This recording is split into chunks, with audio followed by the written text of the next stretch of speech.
In the summer of 2026, Toronto will tell the world who it is. Not through the stadium, not through the players, not through the $300 million renovation or the rooftop patio or the 4 giant LED screens. Through whether 45,000 people can get home after the match. That is the unglamorous, unsponsored, unpress released truth about what actually makes a World Cup host city look world class. Not the opening ceremony, the morning after. Not the goal that gets replayed for decades. The 509 streetcar at 10:45 p.m. with 45,000 people trying to board it at once. Toronto is hosting the biggest sporting event in human history.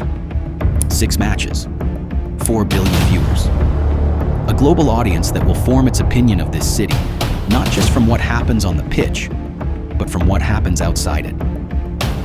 The system that will either confirm or destroy that opinion is the TTC. The same one Torontonians have been arguing about, underfunding and apologizing for 30 years. The question is not whether it is ready. The question is whether anyone in this city actually knows the answer yet.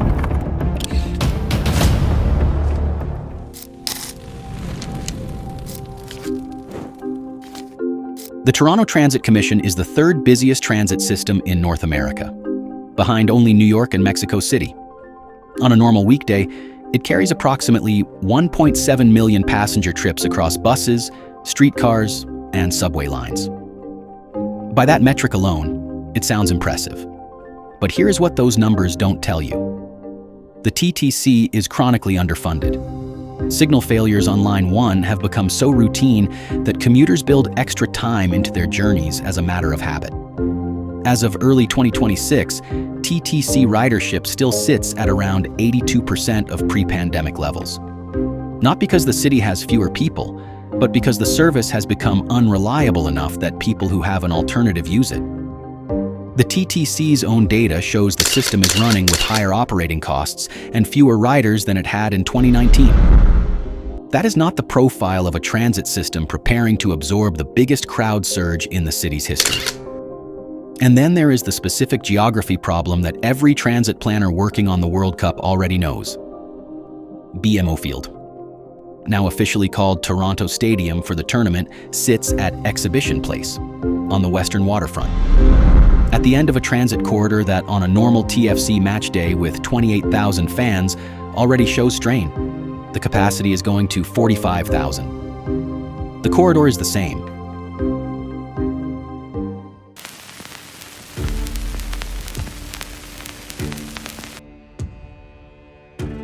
Let's put real numbers around what 45,000 fans leaving the stadium at once actually means. The 509 streetcar runs every 4 minutes on match day. Each car holds approximately 250 people. That is roughly 3,750 people per hour moving through one corridor. 45,000 fans trying to leave in a 2-hour post-match window means 22,500 people per hour needing that same corridor. You do the math. And these are not local TFC fans who know the system. These are international visitors who have never navigated Toronto Transit in their lives, who don't know the 509 and the 511 are different routes, who don't know that walking to King Station and taking the subway east is faster than waiting for a streetcar that is already full. Multiply that confusion by 45,000 people in July heat, after a 2-hour match, with flights and hotel check-ins waiting on the other side. And this is not happening once. It is happening 6 times across a 3-week tournament window. 6 full-scale stress tests of a system that, by its own admission, is still rebuilding from the pandemic.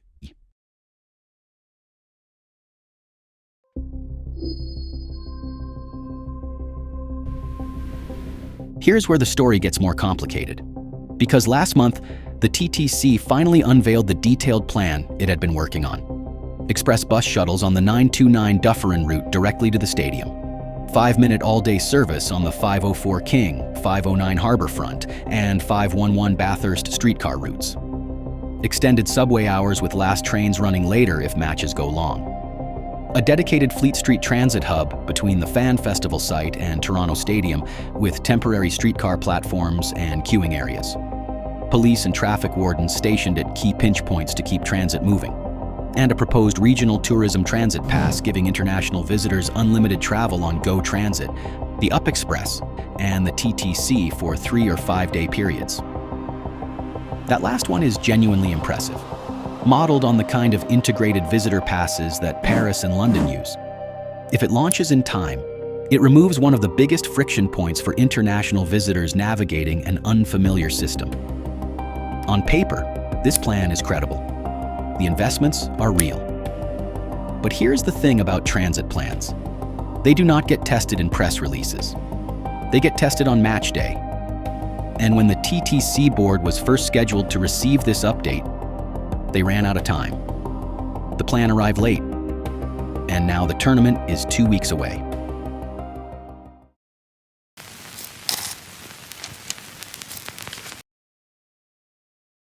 For every commitment in the plan, there is a specific vulnerability that has not been fully addressed.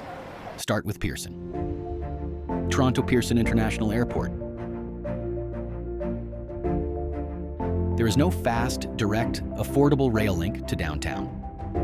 The Union Pearson Express runs, but it costs significantly more than a regular TTC fare and terminates at Union Station, which is already the single most critical choke point in the entire matchday network. Every fan coming from downtown, every fan connecting from GO Transit, every international visitor arriving by rail goes through one building on match day. Union Station was not designed for the specific bidirectional surge that a World Cup evening kickoff creates. And then there is the FIFA money problem.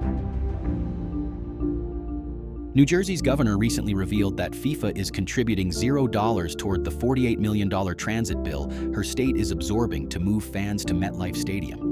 She said publicly, "We inherited an agreement where FIFA is providing nothing. And while NJ Transit is stuck with a $48 million bill, FIFA is making $11 billion. Toronto is facing the same structural reality. The transit upgrades, the enhanced service, the Fleet Street hub, the additional staff, all of it is being funded by Canadian taxpayers and transit riders. FIFA sets the requirements. The host city absorbs the costs, and FIFA takes the revenue. Sound familiar?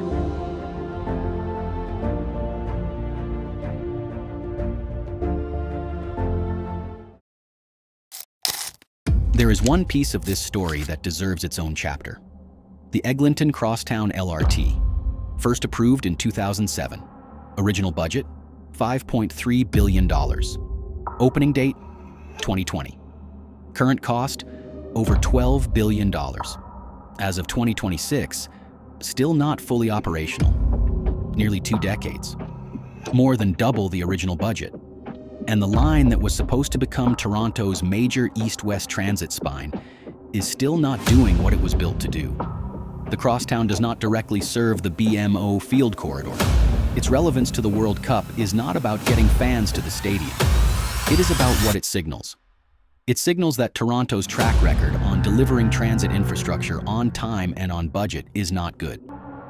That the gap between what gets announced and what gets built is wide enough to drive a bus through.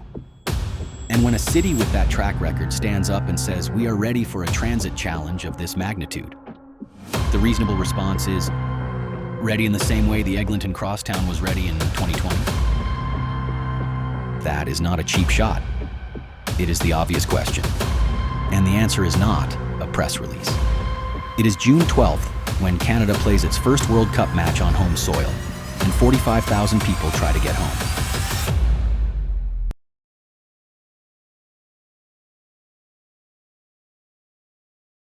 Let's talk about the person who keeps getting left out of this conversation.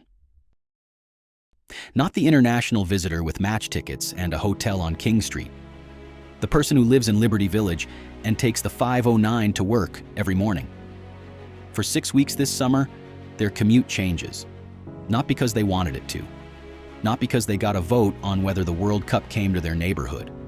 Road closures, parking bans, security perimeters, changed bus routes. All of it landing on the daily routines of people in the West End who have been managing inadequate transit for decades and are now being asked to share what little they have with 1 million visitors. The official communications are written for the people who are excited about the World Cup.